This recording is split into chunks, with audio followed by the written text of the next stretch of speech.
চলে এসেছি আবার মাম্মার স্কুলের টিফিন আর লাঞ্চ বক্স তোমাদের সঙ্গে শেয়ার করতে। সবাই কেমন আছো?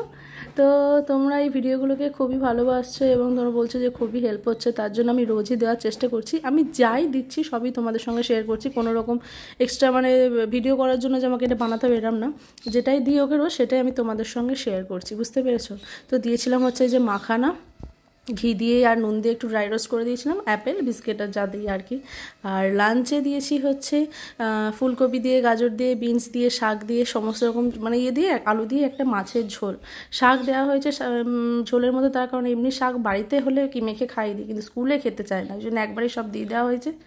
দিয়ে ওটা দিলে কি ও খেয়ে নেবে। তো এই হচ্ছে মেনু।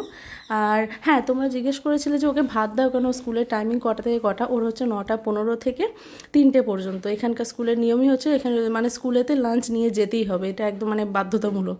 তো তার জন্যই স্কুলে লাঞ্চ যেখানে যেরকম আর কি, এখানে থাকতে গেলে আমাকে এরকমই করতে হবে, তাই না? তো তার জন্যই এরকম ভাত দিতে হয়। তো এই যে রেডি হয়ে গেছে। আর মাম্মা আজকে আরেকটা জিনিস বায়না করেছিল, যেটা হচ্ছে ওকে একটু কালারফুল পাঁপড় ভেজে দিতে হবে। অনেক দিন ধরেই বায়না করছে, করে আর দেওয়া হচ্ছে না, তো ফাইনালি আজকে ভেজে দেওয়া হয়েছে। দেখতে পাচ্ছ এত আনন্দ, দেখবে কেমন তাকিয়ে আছে এদিকে, ওই দেখো এসে তাকিয়ে আছে, দেখছি যে কত সুন্দর। তো রেডি করে দিয়েছি, চলো টাটা।